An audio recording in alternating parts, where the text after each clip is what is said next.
What's going on, people? It's Mr. Door back again with the review show. I hope everyone's fit and well. After Nottingham Forest's 1-1 draw against Brentford, time to digest on how the performance was today. If you've got any questions for myself and the panel, please get in the comment section now. And if you're new to the channel, please hit the like button as well and subscribe to my channel, DoreOnTour. Right, let's get the panel in. First of all, let's start the man all the way from Australia. The man himself. Morning, how you doing? It's morning in people, so how you doing, David? Well, I literally watched the match overnight and fell asleep at the full-time whistle and then woke up to come straight onto this show. So I have literally slept on my thoughts of last night's or yesterday's or today's match for you guys. And here I am with you, Ben. My hair's not looking as good as it might look normally, so I'm struggling versus you, Des. At least you got more makeup on here than Dad, so it's okay. Don't worry about it. Next up, we've got I think it's a superstar because he's always on Talk TV now. So people, if you want to see what the rubble that Des says on Talk TV, go and check it out now. But how you feeling, Des? I'm all right. I'm tired as well. Long weekend. Been off work for a week, so ready to go back to work tomorrow. And I was hoping to take 3 points and all that positivity into it, but there you go. It is what it is, isn't it? Yeah. So people, like I said, if you've got any comments about today's game, like I say, it's 1-1. We're going to get Des and David to talk about the whole game today. I will show people, like I said, people, if you want to do any super chats for the channel, please do. Right, let me talk to Des first. Let's talk about the formation and did you agree about the lineup today? So people in chat. We're going to have little segments to talk about each bit today. Des, the lineup today, was you happy with the lineup or not? Not entirely. You all know, everybody who watches knows how much I defend Steve Cooper. But today, when I saw that lineup, I was not too keen. Some of the changes I feel have been a little bit unnecessary from that Chelsea game. I understood what happened at Man City and trying out the new guys, and he had a bit of a chance to see them. And to be fair, a lot of them have looked good, good solid acquisitions. But I just felt from that Chelsea game, we was riding a bit of a wave, wasn't we? And there seems to have been a little bit of tinkering. And don't get me wrong, we performed well enough at Manchester City. But I thought today we played the game like we've played all 3 home games so far. Specifically, Des, which team, which players playing did you not like? Well, of course, the obvious one is Gibbs White not starting. We had this long debate last time, and that's why you. Is that why I'm on? Because Gibbs White. That's why you poked it, David. That's why I got picked. Because Gibbs White didn't play. Gibbs White didn't play, but you play your best player. It's as simple as that. You play your best player, and for all of so I'm going to come on to today's game and mention why I felt Gibbs White should have played. Basically, Forest played today's game like they've played all 3 home games this season. They come out, they play brilliant for 20 minutes. They zip the ball around. They got into the opposition's faces. They look confident. They look brave on the ball. And then all of a sudden, when the away team gets a stranglehold in the game, gets some possession and starts coming at us, the confidence seems to just zap away from them. As the game wears on, it's like they've not got the energy to keep it up. They've not got the ability to hold on to the football. And we really, really struggled for in the middle part of that game. And then as the game wore on, I felt Forest, when they went to 10 men, as quite often happens, you dig deep, you find that resilience. And I thought they played really, really well with 10 men. And I even thought they might nick it at one point at the end. They looked a lot more comfortable with 10 men than they did with 11 at times. And I just felt the structure was better with 10 because they took the wingers off and the wingers weren't working. And Toffolo was better at left back, I thought. I thought Niakate was not good. Well, that for me is part of the problem. The wingers are brilliant for 20 minutes, but they seem to run out of steam. And when they run out of steam, it's like we've got no other options. Yep. It's like people are hiding or go missing within the game, and that's what happened there. And until we went quite narrow, and I saw when Morgan Gibbs White actually come on, or Chris Wood actually later in the game. They kind of went like that. It was almost like Christmas tree formation, you know. So Yeah. I think that's what kind of frustrated me. I would always play Morgan Gibbs-White. We don't need to have this argument again. I didn't agree with Niakate at left back. I thought that was weird. It just looked weird. Yeah, he's a good player. He's a good player at left centre back. He's quick, but he's becoming a little bit of a liability as well. Do you know, he's give away handballs for penalties. He's got sent off. He's injury prone. Do you know? And I'm not criticising the guy too much, but he is becoming that liability within the team. And I think when you start moving players out of position, they pick up more injuries and things like that. And stupid cards. Yeah, bookings. Do you know that they shouldn't get? And I was just a bit bemused by it all today. I didn't really know what was going on. There's some guys who are perhaps injured, you know, that can't play, so a little bit of readjustment. I know it's kind of important to play 4 at the back and try and get that extra man in midfield, but it seemed to be diluted very quickly. So at times I feel we may as well play 5 at the back, because after 20 minutes, we almost fall back into a defensive formation anyway, and we become headless chickens. And I don't really get that. You know, I'm not one to criticise unnecessarily, but I just don't get why they start so well and all of a sudden they look really brave. They did it in the Burnley game, look really brave on the ball, zipping it around. You know, some of the best football we've seen for a long time. I thought Dominguez today was absolutely off the scale brilliant. You know, for a new player, I've seen him at Man City. Quality. I'd love to see him with Gibbs-White, with Sangare behind him. I know Mangala's playing quite well at the moment, but I said to you before we come on, Dor, why sign a number 6 for 30 million and after 2 games playing further forward? Yes, he played fairly well. His passes were good. Pardon? You're talking Sangare, number 6. His passes were so good, though. Yeah, he was good, but I'd like to see him doing that in the number 6 role. You sign him for 30 It's interesting million. you talk of Dominguez, because early on when we had the dominant play, he didn't seem to be being passed the ball as much. They called that out on commentary, whereas Sangare seemed to be getting it more and played those really strong key passes to Alanga, and I think there was one to Hudson-Odoi as well. Dominguez kind of got in the game a little bit later, which is actually when we were more fighting. But certainly the centre of midfield, I think those 3, they look to be the 3. They look stronger, I thought. And Mangala seems to have found a leg with that combination of midfield. So I think he seems to be ahead of Mangala's playing the best football. Mangala's playing the best football he's played for Forest at the moment. But it's bizarre that it took a long time for him to fall into the number 6 role, which is slightly confusing. And I'd still like to see that a bit more balanced off in there. So for me, a little bit surprised, you know, not too worked up or disappointed by it. I thought they showed resilience again, as some of the comments have said. I made the comment in my own social media this time last year. We'd have got beaten by an established Premier League team, and we would have all come away sort of shaking our heads and a bit downbeat about it. We're taking small steps forward, and hopefully within a few weeks, I'm proven wrong. Everybody's proven wrong with whatever opinions they've got, and we start sort of climbing the table and turning those kind of games into wins. The real frustrating part for me was the fact that I felt we could have won it. Despite the fact I didn't feel in the main we played really, really well. We started well, we finished well. It was that middle sort of, there was that half of football within the middle of the game where they didn't really they looked sort of on the back foot quite a lot. So from that, you know, you've got to take the positives out of a game like that. And I keep saying it, points in the Premier League, you take them wherever they come at the end of the day.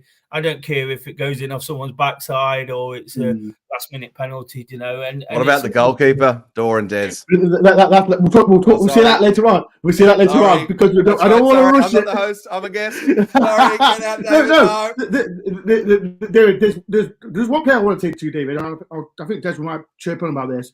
The debut of Mourinho Murillo, I think it is. He is so good. Let me say something, David. But people in the chat as well. If you went to game, if you watched the game, the first 30 minutes, and I said to Des before we started, is a bit edgy. I know it's his debut. He doesn't start. He's still struggling with the English language. But the first minutes is a bit okay. But it's slowly was getting into the game. But what was your thoughts? And as well in chat, what was your thoughts, Mourinho? What was your thoughts, David? And then we'll ask Des. I think he plays every match now. I thought there was one moment where they kind of played the ball in on the left, or down our right hand side, and you kind of were just looking at it, it's kind of the moment where Joe Worrell fouls the guy in the penalty box, or we give up a goal, and he just had that extra touch of speed and that extra better of the kind of moment of reading the play and just kind of dealt with the situation. I thought he was absolutely terrific. Maybe man of the match for mine, to be honest. I thought he looked really good watching the commentary. I thought he was exceptional. So I'm really excited about him as a player in our squad. I don't know if that translated on at the match live, but for mine, I thought he looked excellent. Des, do you think he's people in the chat as well? Like, do you think he's ahead of Joe Worrell, McKenna, Felipe? We can mention other centre backs as well. What do you think, Des? I know it's early days. It's early days, but I don't know. Do you know, it's unfortunate. Those guys, we've grown to love them over the last few years and they've given so much. But I think this guy's going to be the real deal. I felt he started the game a little bit shaky, but that's understandable. You know, he gave a couple of balls away, but you can see he's a ball-playing centre-back, and that's the way we play in the Premier League. He's also a beast, you know, so he seems to have all the attributes. He's a Brazilian centre-back. He can play football, you know, so I think he's going to be a real asset. And I do fear for those guys. Of course, Scott didn't make the squad today, and Joe is sat on the bench again. I'm still a little bit shocked that Joe hasn't played since Chelsea when he had an absolute stormer in his best game for a very, very long time. But in terms of sort of game time going forward, I'd expect Niakate at centre-back, Murillo and Felipe and Bolly. Because for me, Bolly's brilliant. I've never seen anyone have a debut so bad as Bolly, and this is why I won't give up on these new guys. As he thought, what happened? Who was it? Left back. What's his name? Lottie. I remember Des saying he wasn't happy. Oh yeah, we bring this up on Des every time I see Des. No, but it's true. Des says it was rubbish. I'm just. No, I said it gave up. He gave up then. Okay. I didn't say it was rubbish. Sometimes the new players don't feel they're as in though. Like for mine, it looked like we had a team of international players that were skillfully better than the other team that were playing together for the first time against a club side that had played together forever. It was almost like at the start we were better for 30, 40 minutes and it's we just weren't quite there together. And even the team doesn't seem to like they're not as in with the start of the match and they're just not as passionate. Like looking at that team for mine in terms of the selections, it just didn't feel like a Forest team that I've kind of known to expect. Like, you know, there's no Yates and no Worrell and Gibbs White's out of the team. And like, there were no fan favorites even, I thought, in the team. Like, you know, there's no Danilo and, you know, like there's no, just didn't feel that was my kind of take on the squad. Do you guys agree with that? Am I right there or I've got that wrong? Like, it just didn't feel like an us team. That's where Dominguez kind of comes into his own, because my biggest point about him today, and I'm not being sort of just because I were there trying to put your point off, but he was everywhere. He was in people's faces. He was going in hard. You know, he was winning headers, and he was that guy who's quickly going to become. Is he going to be the next darling of the fan base? He's the Ryan Yates who's a bit raw around the edges, but better. You know, he can pass the ball in ways. You know, he's kind of the next step up, and we all love Yates to bits, but that's what you kind of got from Dominguez. He was a winner. That's what he was more than anything, more than his ability, more than his performance, more than his goal. He was a real winner on the pitch, you know, and you could see that. There was times he were busting a gut to get forward. He would turning around to people. There was a point in the second half where we dropped really, really deep, and he'd won an header, cleared it, and then he's the one pushing everybody up. He's ran back up the pitch, and he's dragging everybody up, like waving his arms to pull them out.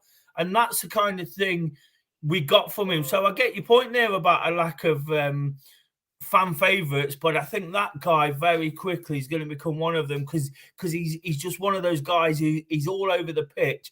And again, those kind of players are a bit of a commodity, aren't they? If you've got one of those, you've got to offer chance sometimes because you need that guile and that skill and that what Hudson-Odoi and what Elanga and Sangare might do, but you need the guy to roll his sleeves up. And we've banked on Yatesy. He's done a brilliant job at it. He's been fantastic for us, but we know they've possibly been looking for another player to take it to that next level, and that's where I felt we were with Dominguez today. Just quick question, Dres. Like I said, I mentioned Joe Worrell about Mourinho, and I see people in the comments as well about Ryan Yates as well. Do you think Yates is going to struggle now to get in that team? Like Dominguez, last 2 games has been fantastic for Forest. Mangala is stepping up as well, and I can't see who's taking off Sangala because like he's another fantastic player. Is people in the chat as well? Do you think Yates will struggle? Des, what do you think? I think he will. I think he'll struggle for game time. And it's horrible in many ways, because we can't say it enough. I've said it 3 times already. We love the guy. We love what he brings to Forest, what he's all about. But I do think he's going to struggle a little bit for game time, and that's unfortunate. He will be needed. And when he is needed, he'll come on and he'll give his all, and he won't let his head drop, and you'll get exactly the same as what you'd get if he'd started every game. So again, a great player to have around the squad. Somebody who gets it, understands it, can help these players. You feel he will try and help as much as possible. But game time, I just think, unfortunately, he is going to be limited, just like Worrell, and just like 1 or 2 others who we're going to love. So, yeah, that's my kind of feelings on that. What about you, David?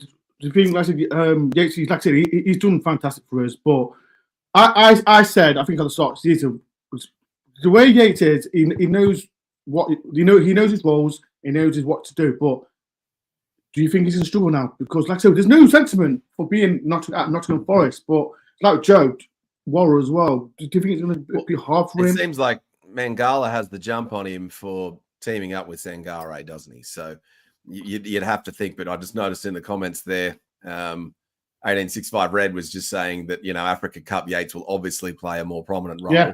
So he will get his chance then. But it just feels like Yates is just a little bit out of favour at the moment. But yeah, look, injuries happen, things can change.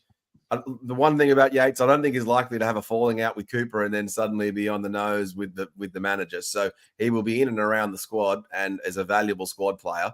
He's just not the star player like he was in Championship, and that's a good problem, I guess, to have with him.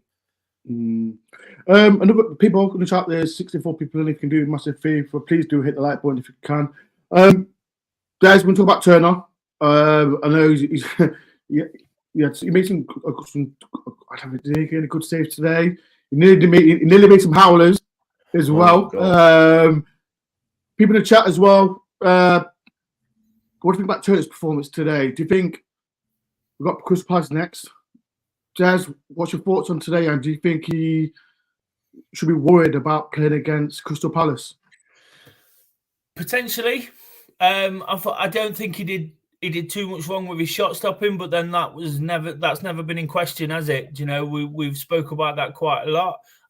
Last time I came on, I spoke about how much I thought he'd been undervalued. People were making a bit too much of his kicking. Today, it was a real problem. It could have cost us a goal. I think some of the clearances ended up going up in the sky, and that brings pressure back on. Sometimes you just need it to go long first time. It was taking that extra touch. I know goalkeepers are encouraged to play, and that's just the way it is these days. But sometimes just when you're under the cosh, it's got to go big, and you've got to just put your foot through it first time.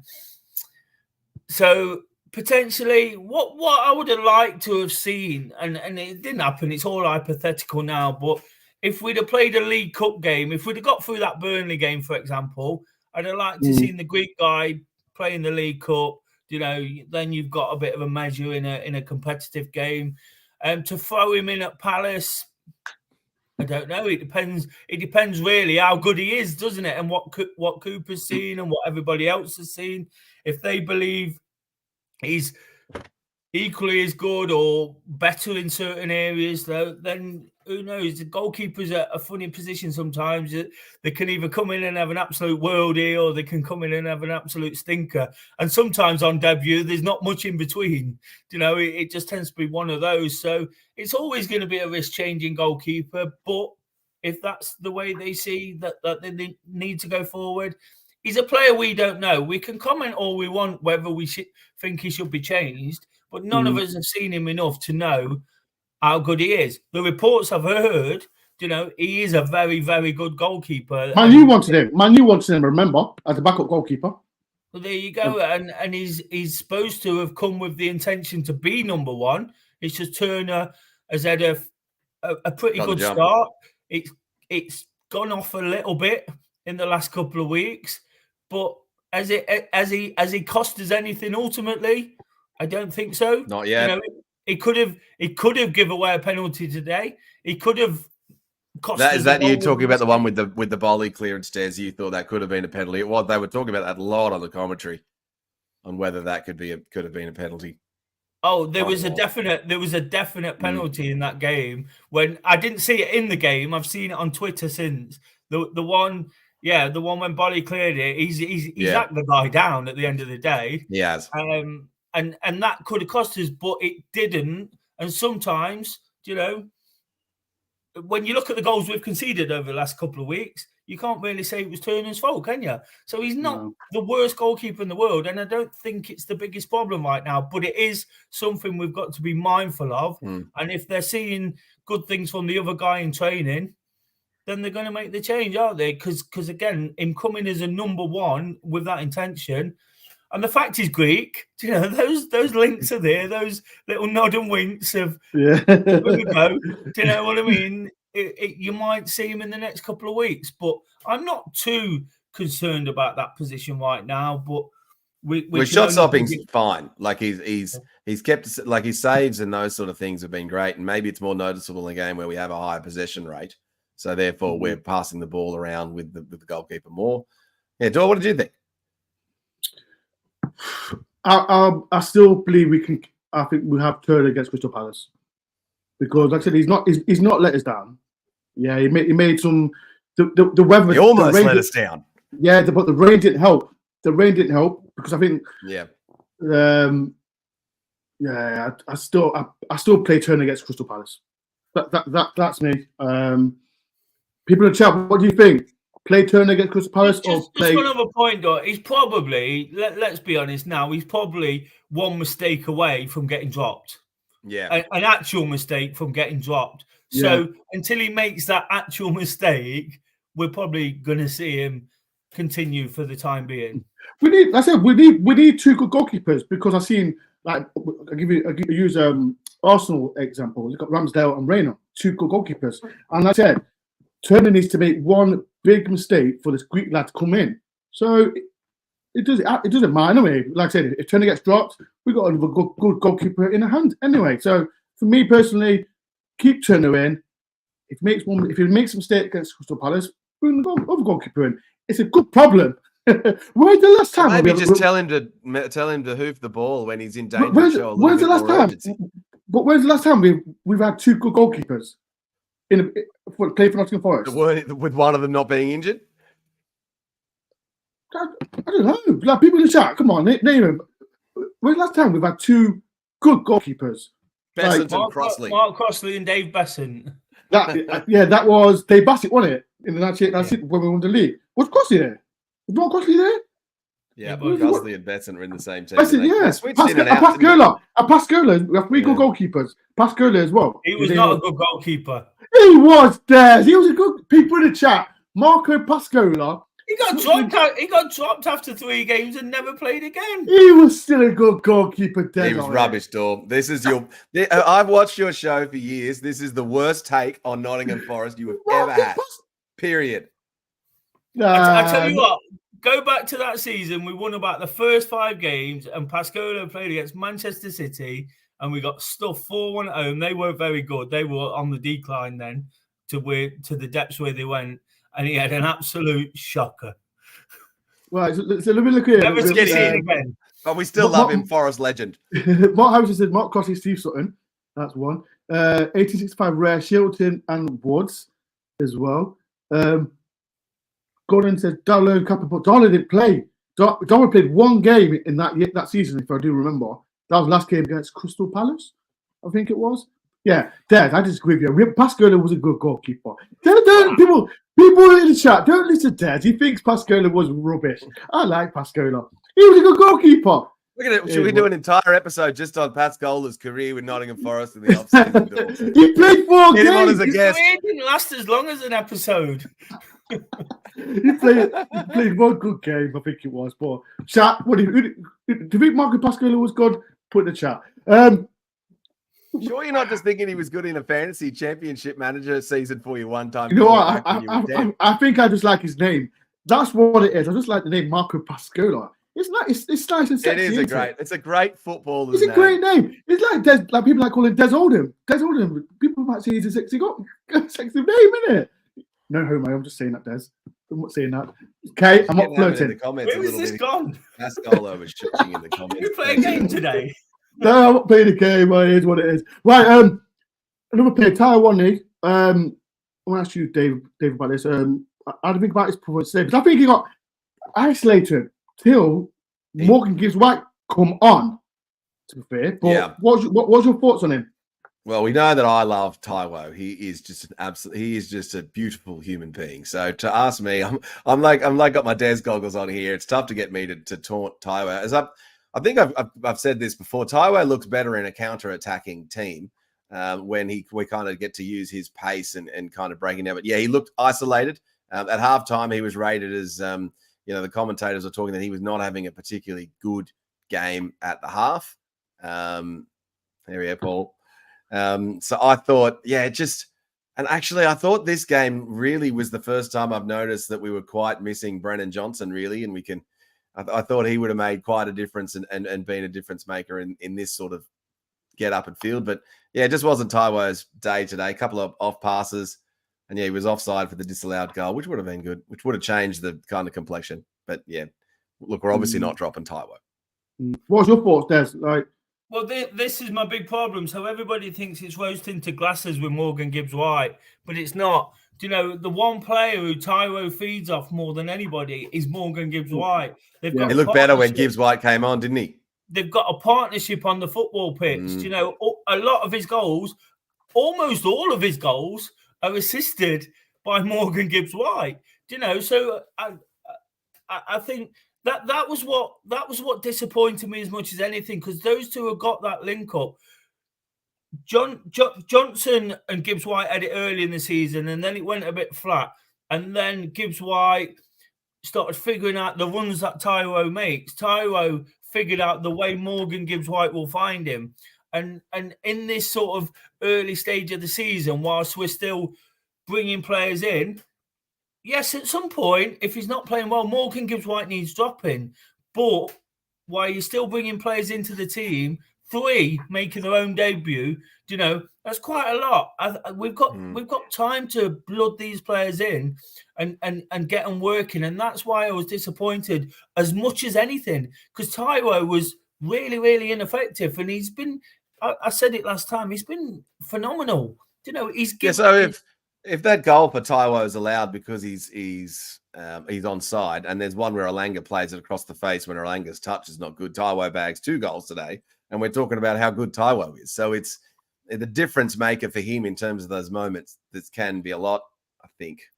Yeah, they're big moments. I still love Taiwo. They're big moments, but he feeds a lot more off Gibbs-White. He's a lot more in the game. And that's the point, yes, if he scores those goals, you take it. You go, our striker's had 2 touches, scored 2 goals. We don't care how he's played for the rest of the game. We're 2-0 up at half time. But when you're not 2-0 up, you want your main man, your main striker, your goal scorer in the game. And he just wasn't, for some of the good play around him in that first 20, 25 minutes, he wasn't the focal point. He's been in recent weeks because he's been making those runs and those curve runs and getting in the channels, and he knows he's going to get that ball from Gibbs White. He's been penning defenders back. I felt they looked really weak at the back today, and they've struggled in the past couple of weeks. They give away opportunities. They've given away goals by passing it and being pressed upon. And I just felt if we had that relationship in there as much as anything, the personnel is insignificant to some degree. Were you guys happy when Taiwo came off, Dore and Des? Like, were you happy when Taiwo was taken off and my favourite Chris Wood came on? Because normally I'm not applauding that change as much. I was like, yeah, it's Chris Wood time. Des, you go first, then I'll say something. People in the chat as well. Was you happy about it? I don't know if I was happy about it. I don't know if I was sad about it. It was one of those where you always Taiwo. He don't tend to finish games, does he? But sometimes you're like, no, don't take him off. Like this time where you're like, no, definitely take him off time. Like, was it that? I felt it was a weird one, to be honest, because he brought on Origi and Wood and took off Taiwo, and of course that showed great intention. I kind of love that. I thought it was positive. Because it was positive. Still win the game. Because I thought, like, when we brought Chris Wood and Origi on, I thought it was positive. And like you said, Taiwo one day, when I don't think he's effective with Hudson-Odoi and Elanga on, but when Morgan back come on, it made lift a little bit of Taiwo one day. But when we went down to 10 men, I know Morgan White had to be playing at midfield 3. And but I thought it was a right decision to take him off, because Chris Wood's different. I've always said, I said it at the end of last season, Chris Wood is effective for the last 20 minutes as well, because he's one of the guys that can, the centre backs would be more tired, and you're bringing someone on who's fresh legs, who can bully the defence like he did against Man City as well, and he scored the goal. So I thought it was right, to be fair. But, do you know what I would have liked to see with Wood? I would have liked to see the out and out wide. I'd like to see him play. And God forbid, I don't want anyone to be injured, but if he gets a start at some point, I'd like to see those out and out wide players in the same team as Wood, because he's kind of like the guy in the box who gets the tap-ins and the headers, and if they can get some balls in, they become it could become really, really effective, because that's what he feeds upon. Taiwo's a bit more of a runner, and he'll push players back, but we play Taiwo with the wide guys and Wood without them, because then they've burnt out and then they've gone off the pitch. So you're right, Des. It would actually be smarter to flip that, wouldn't it? Because Wood would kind of benefit from that. And Wood. It was a tough chance, that one. It was a bit high. Like, it was a bit tough to. Do you think Chris Wood could have scored that? I think it was a header. It was a tough chance. Yeah, I don't. He couldn't have scored. It was a difficult chance. I'm going to talk about the subs, because I said. Steve Cooper brought Gibbs White, and I thought it was a positive change. Another player that hasn't been playing, and a guy that did an assist, Harry Toffolo. And let me say this: like, for me personally, and people in the chat, I'll get Des and David's opinion on this. Toffolo is a left back. McCarthy, for me, I don't think he's a left back. He's more of a midfield, back line 3. And last few days, do you think Toffolo should have started today? I think a left back would have offered a better balance. I can potentially see why Toffolo doesn't start, because he's got a lack of pace. Let's just be brutally honest about his fault. He don't seem to let Forest down very much. He's played well in a couple of games when he's come on. And we all thought his days were probably numbered. But I think he'd have given us better balance. Just having a natural left back in there, somebody who plays fullback, would have just helped. Because again, it's that thing with Niakate. I'm still not convinced, and when somebody's got dodgy hamstrings or picking up, Des, are you disappointed with people? I know everyone got gassed up about Niakate, but are you disappointed since he's come to Nottingham Forest? That's the question. I'm not disappointed because there's obvious talent there. Do you know, if he plays in the right position, I just, like I said before, if you're being brutally honest, at times he's been a liability. Do you know, there was a lot said about his injuries and the fact that he didn't help himself in those terms, and it took him so long to get back.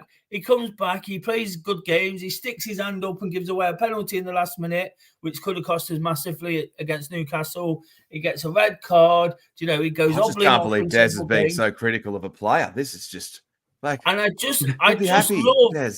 Niakate, he's a great guy. I'd love to see him play consistently in his position. And play week in, week out, and get a good run of games under his belt, you know, and feel like you spoke earlier, David, about fans' favourites. It's like a player who doesn't endear himself to what's going on in the bigger picture. You know, everybody knows there's some real talent within there, and in Forest's best team, he probably gets in.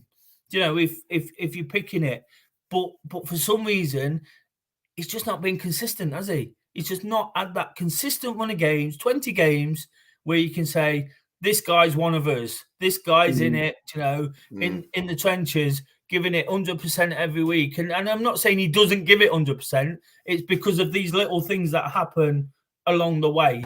And once that sort of gets cut out, you've got a hell of a player. I'm seeing this is that question for man. Does Des like any player? Des, do you like any player? This must be the first time Auntie's watched this channel. Des loves. Yeah, I was saying Des and I have fought. Like Des hammered me last time. Remember about giving Morgan Gibbs White a hard time. Does Ant know how many times I get called a happy clapper in one week on Twitter?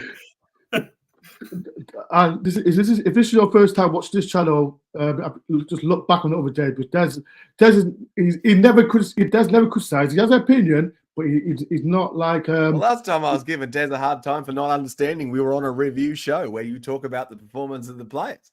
I'll just comment on the. Can I comment on the Toffolo and the Niakate?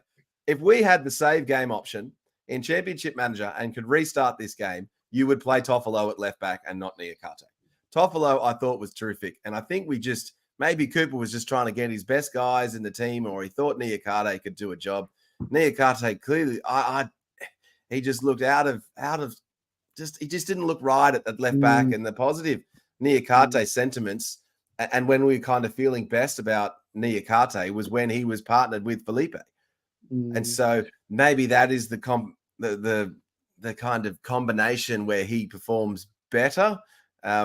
But yeah, for mine, I thought Toffolo might have played himself back in favour as, you know, Aina was out. He got a chance. You know, we looked better with his cross and just how it whipped in. Yeah, Toff might be back. Might see some more Toff. There's a question as well. And I was speaking to Martin next to me, and there's quite a lot of players that wasn't even in the squad. And there's a player, shout out to one of my members. If you want to be a member, please do. Can't understand why Cooper didn't play Williams at left back. He's decent job for Wales when he plays there. That's a good shout, to be fair, isn't it, Des? Absolutely. It's a horse for a course, isn't it? You know, it's a guy who's he's not set the world alight. Let's be honest. Since his move, he come with bigger expectations, but he's a player you'd think would have a chance of getting in, but he doesn't seem to be in the plans at the moment, does he? And he hasn't played in the Premier League since he broke his nose or jaw or whatever. He hasn't actually played, has he? I can't remember. Has he not been in the squad? I think he has. I think he's played this season. I think he's come on. In the Premier League? Yeah. I think he came on at Arsenal, didn't he? Did he? He did, left back. No, did he? Yeah, come on, left back. Only late in the game when they made the changes, but before the new players came in. And the question, like I said, we mentioned players like, and again, I keep saying it over again on the show. There's so many players that's not even in the squad, like Williams. Who else is not? Like Yates is not in there. Was Yates injured? Did it say Ryan Yates was injured before him, or he just wasn't in the squad? I don't know if it was or not. Squad. And didn't even get a mention that Yates wasn't in the squad in the commentary that I received in Australia. Not mentioned. He was not. It's a good thing, though. That's the thing I said. We've got so many players that are, like I said, play for Nottingham Forest, but they can't get a squad candidate. It's a good thing. I think the point you're trying to get to, Dore, is the fact that, again, it feels like we've got to stumble across our best 11. You know? And of course that's going to happen when you sign quality players. But all I was saying about some of these guys is play square pegs in square holes, to coin a Billy Davis. I've got it up for a long time. And then bring them into the philosophy, bring them into the setup of what Cooper wants to do. It feels like and of course there's going to be pressures on playing a lot of these players because they cost a lot of money. There's a lot of expectation on them, and the owner probably wants some return on investment. So I can kind of understand it to some degree, but it'd be so much better to bring them in gradually, one by one, not necessarily one by one, but at the right time during games. Perhaps if we're winning games, bringing someone off the bench and seeing how they perform that way. I just feel it feels like after that Chelsea game, there was that big statement about turning the corner, and now we've got to go from here up here in 5 minutes. It's not going to be that straightforward. We've still got a lot of work to do, and I'm not trying to. I know there's been people joking about what I've said. Not trying to criticize anybody, because I think we've got a good set of players and a good squad, and we've signed some quality players. I just want to see us sort of working at the bigger picture rather than trying to rush it, and it just feels all a little bit rushed at the moment. The away performances you can't fault, apart from the fact we're not picking up some of the points we feel we might be deserving as an away team. But the home performances are a little bit raw and a little bit sticky and a little bit sort of disjointed. And I think it's the home games, isn't it? And it's what we built our success on last year. The success we're expected to win the home games now, Des. Whereas the away games are almost like a free hit. And so it's all right, well, otherwise we never do well away. So let's just see what happens. But if that form goes and then away, even though we've had a tough start, it doesn't mean the rest of the season is going to be easy away from home. We're in the Premier League. So if that form goes at home, then we're going to be struggling. So I just feel at home we've got to be going with a little bit more tried and tested, and going with what we know, getting the crowd sort of up and at it, and everything just seems a little bit disjointed. And I take responsibility from being in the crowd. The crowd's not. I thought the crowd was off from what the coverage looked like. It didn't look like you guys were as pumped up. Me personally, for the Trent end, I think the Trent end, it's slowly getting better.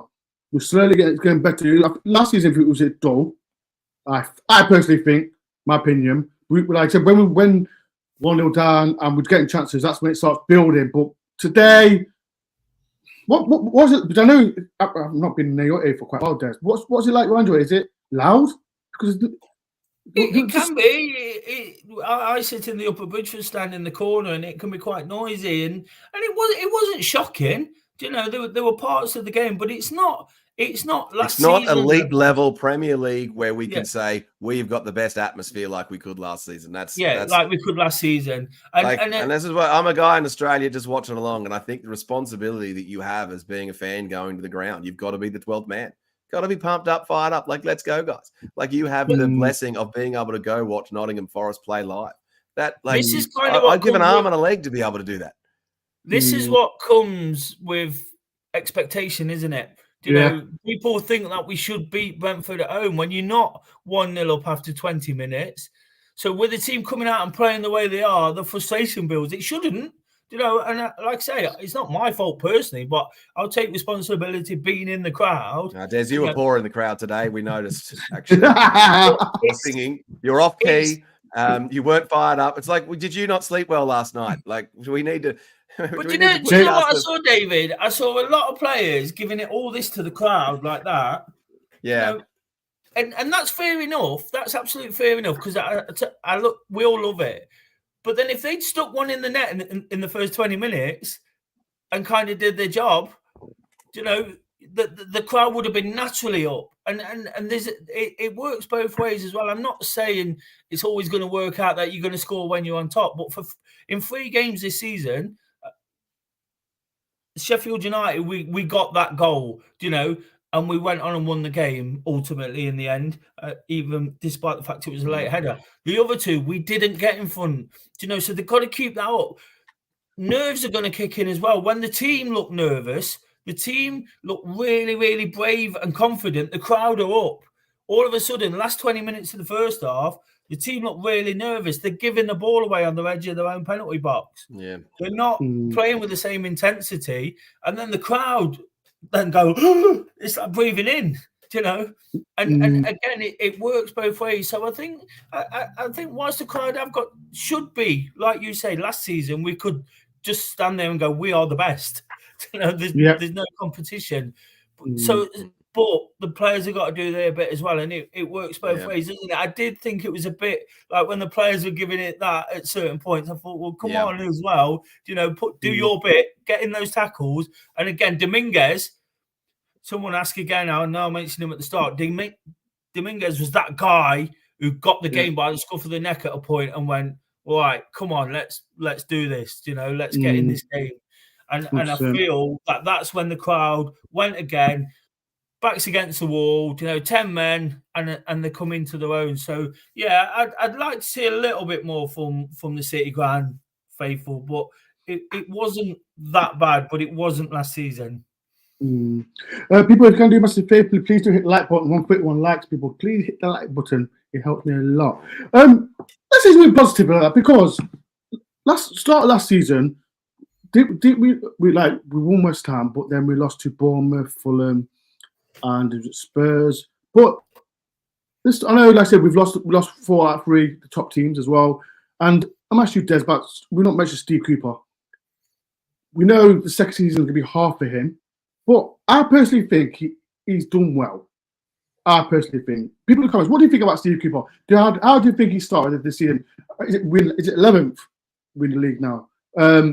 What's your thoughts, Des? And then I'll get David. People in the chat as well. What do you think about Steve Cooper so far this season?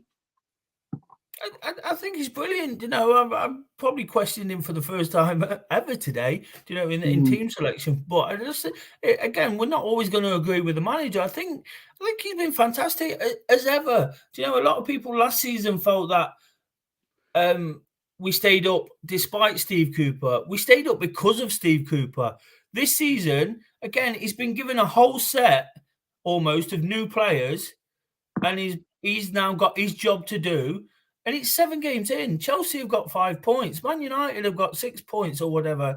You know, it will change and it will settle down to where managers and players and teams, what level they're at. And if Cooper doesn't perform sort of 20 games in, you know, they always say 10 games is the benchmark. Wherever you are tends to be where you're drifting in around. If we're still in 10th, 11th after 10 games, we're a quarter away through the season, and we can't really sort of complain about what Cooper's doing. He's working at it again. It's another thing, and I think what football fans have to realise now is, and Forest have never had to deal with this, is every transfer window is going to create a new transition. You know, you don't get the same set of players. There's going to be 3 or 4 players. They're always, the owner's stated his intentions. He's always going to look to sign that big player. Morgan Gibbs White, Sangare, there might be another one in January or next summer. You know, there's always going to be a transition. So he's got to just work out what he's got. I'm fully confident that this guy gets the best out of what he's got. He improves players. He makes players better. At the end of the day, his signings have played 2 or 3 games, and whatever my thoughts or anyone else's thoughts are on them, he's the guy who sees them every day. He knows what they're capable of, and he probably knows what he can get out of them. So I just think there's no question about the manager. Do you know all this about dual tactics. Do you know, he's gone with Divock Origi and Chris Ward when we've got 10 men. He's took a striker off and a defender, and he's gone with a midfielder, sorry, and he's gone to win the game. Everybody had to go at him in the Burnley Cup tie. We ended up with like the two wingers, four strikers, Morgan Gibbs-White on the pitch. Yes, it wasn't coming off, but he was trying. He was trying something. And that's what you want. You just want someone. I want the players to show the bravery that Steve Cooper's showing right now, because that's where I think the problem is. The players aren't showing enough bravery on the pitch and on the ball for their value, for their ability to take us to that next level. I think Cooper is showing all the attributes of evolving as a manager from possibly quite a defensive coach. We played counter-attacking football in the Championship, remember? It was all one end of the pitch, and then all of a sudden Brennan Johnson, Jed Spence, Zinkernagel, it was one end to the other in 5 seconds, and we'd win. So he's not done anything different, apart from the fact he's getting braver and he's looking at ways the team can develop. He's trying to play four at the back at home. Everybody's been shouting about it. You're too defensive. So he's playing four at the back. But again, it's going to take time for the players within formations to adjust, isn't it? So it's important that people just stick with the guy, for God's sake, and let's stop even having this discussion about Steve Cooper. He's the least worry anybody should have at Forest. We've got a surprise guest in our chat. I think Des will know her very, very, very well. I don't think David knows. We've got my friend Lisa Howard. I don't know what's happened, because we're in the Premier League and they're in League One or whatever league they're in. Lisa Howard, she's a Derby fan, but I love Lisa. Can't believe some of you lot are moaning about Cooper. I honestly thought you did okay today, watching you lot on Sky, and you played some good stuff. That's from a Ram. Lisa, I've really missed you. Where have you been? How's Derby doing anyway? Because I heard. Right, I don't allowed to mention Derby out on the door. You no. I've not heard from them for 2 years. That's all. I've not heard from them. Is that still going? You never hear anything about Derby. I've not. Club still exists. What colour do they wear? They're green. Didn't they get a 0-0 with the dog and duck or someone this week? Something like that. Lisa, just keep it. Maybe in 10 years' time we'll play you lot. But Lisa, thank you. I do appreciate you coming on as well. But yeah. And Lisa, we actually agree. Nobody should be moaning about Cooper. We do agree. This is why I love Lisa. She agrees. She's a Derby fan, people. Yes, She's realistic. I've not heard from them for a long, long time, and I hope it continues. But shout out to Lisa. I love her, man. People in the chat, let's say we finished 1-1, and I get Des and Dave's opinion on the team rating and the man of the match. But watch out for match of the day 2, people, because I did some little bits for them. So watch out for match of the day 2 as well. Des, team rating, man of the match. You go first. I thought the team rating was 6. I don't think they played particularly well. I don't think they played particularly bad. It was bang average in that middle part, especially. They started okay. They started on the front foot, as the home side should, but again, they quickly diluted. They played really, really well when they went to 10 men. Stoic defending. Bolly made 2 of the most amazing blocks you'd ever seen. He took one in the face, full in the face. And I felt for him from where I was sitting. So I felt there was some. I felt when I look back at the game now, more so than the end of the game, there was some good, solid performances. Bolly played well. You got to say, Murillo played well. Sangaré had his best game so far. I don't think he was man of the match. But for me, Dominguez, I thought Dominguez was the reason we got, obviously because he's got that good equaliser, good header, but he was the reason for me that we got back in that game, because he set the tempo, especially in the second half, and that for me meant he was man of the match. What he is, and the one guy I did always criticise, and I'll hold my hands up, and Dore knows what I'm going to say. Oh yeah, next season. I read your mind before. I was going to say it now. We've got the player we wanted Foyer to be. That's what I feel like we've got. This is without the expectation that we had when Foyer come in. We've got Foyer, but he's Argentinian and he's got a different name. So I think he's going to be a real asset. Even in the City game, even against 10 men, you can't sometimes judge it. He's been on the other side of that today. And again, he's been equally as impressive. Intent, purpose, aggression, ability. And like I said right at the start, most importantly, a winner, willing to win. You know, the one guy who rolled his sleeves up today and said, we're not losing this game. You know, and when he was injured, the final point, when he was injured and they put the board up to take him off, that's when Wood and Origi came on for him and Tyro. He went like that. And he got some kind of injury that probably might even keep him out the next game, but he wanted to get back on the pitch. And that's what you want to see, isn't it? If Ryan Yates is not in this team or Joe Worrell, you want to see a guy like that, you know, to replace that fan favoritism. So for me, man of the match, really, really impressed, and I'm looking forward. I'm not going to get carried away. Don't get carried away yet. To see how he progresses within this team, because I'm pretty sure he starts. No, he'll be captain by next week, according to you, Des. What are you talking about? Oh, absolutely. People in the chat as well. Who was your man of the match, and who was what was your team rating as well? So get involved as well, people. David, who's your man of the match? I'm more doom and gloom. I think looking at that, I was actually, and I was going to ask you guys, what did you think of the opposition and where they sit in the Premier League now? I think they're in a little bit of trouble. Before I give, don't give us a reaction to what do you think of where did Brentford sit now for you? Because I think they're absolute rubbish. Me personally, I wanted to beat them for one reason, because what they did to us last season at their ground, the fans got right my tits about, because I don't know if Forest fans know, Cooper's got a relationship with a bad relationship with the Brentford fans when he was a Swansea manager. So I really wanted to beat him today for that reason. But from their performance today, how many chances did they have? They had 1 or 2 chances, I think it was. Limited, but I think they'll won't go down. I don't think they'll go down because there's worse teams than them. I personally think they'll finish mid-table. I think they'll struggle. I think they'll struggle. And I think so too.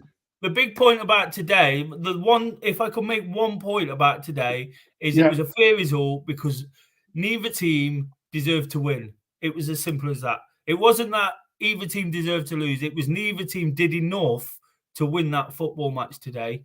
And I thought partly because Forest had 10 men and they let their good start drop, but Brentford didn't do enough to win that game.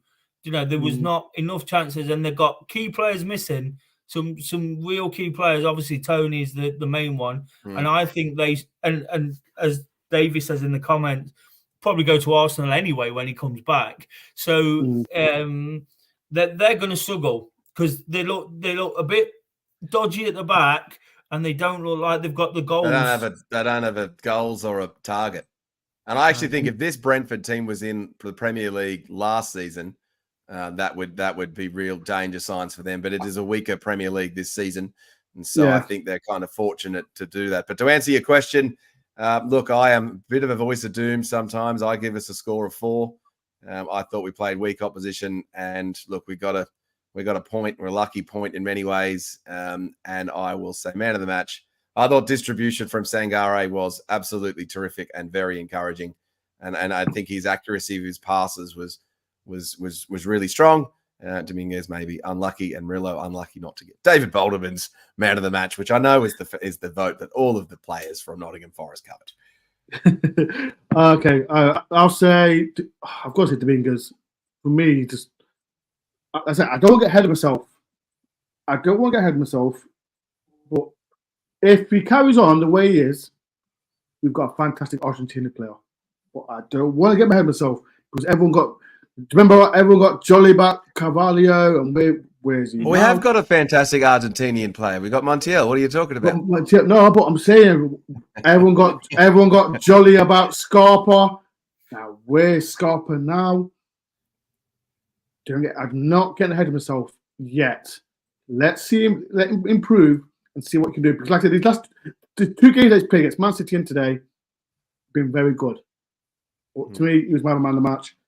And Hey, Doc, can I ask you guys if you saw Hudson-Odoi complaining to the sideline and kind of getting frustrated? Second off, he did. What's your kind of reaction to that, Doc? You think that's bad from him to be getting like the... What it was, when Brentford were having the ball, the defenders, when I think the 2 centre-backs, when Tower won the pressure one, he was telling to press on the other centre-back because he knows the ball's going back to back, and he's like, what do you want me to do? Get the left back, stay on the left back, or pressure on him because the ball's going to go to the not left back, the right back. So I think he's getting frustrated. So that's why. And to mention Dominguez, so guy told Dominguez, you've got to push onto the next centre back, if you know what I mean, because if Hudson-Odoi pushes on to the left centre back, it's going to free the right back. So that's why he's getting frustrated, I think. But the one I noticed was when there was a sweeping pass made to the other side, and he was miles away, and he just seemed to be getting annoyed that he wasn't getting service or being passed the ball. But look, maybe we want our wingers and our strikers to think that they should be passed the ball more because they're always open and available, and they think they can always score. I don't know. I thought it wasn't a good look. Before this, D Chapper, I would have Scarpa over Santos, but Scarpa's no. I don't. Scarpa can go. We don't need him. Sorry, I don't care if people in the chat can hear views on me. He's done and dusted. He's left it. He wasn't on the bench for Olympiacos today. Olympiacos won 3-0, and no, for me, not. The ratings, I'll say 6 out of 10 for me. And that's my rating. People in the chat, what do you think? Right, it's been a good podcast as well. Dave, what time is it, David?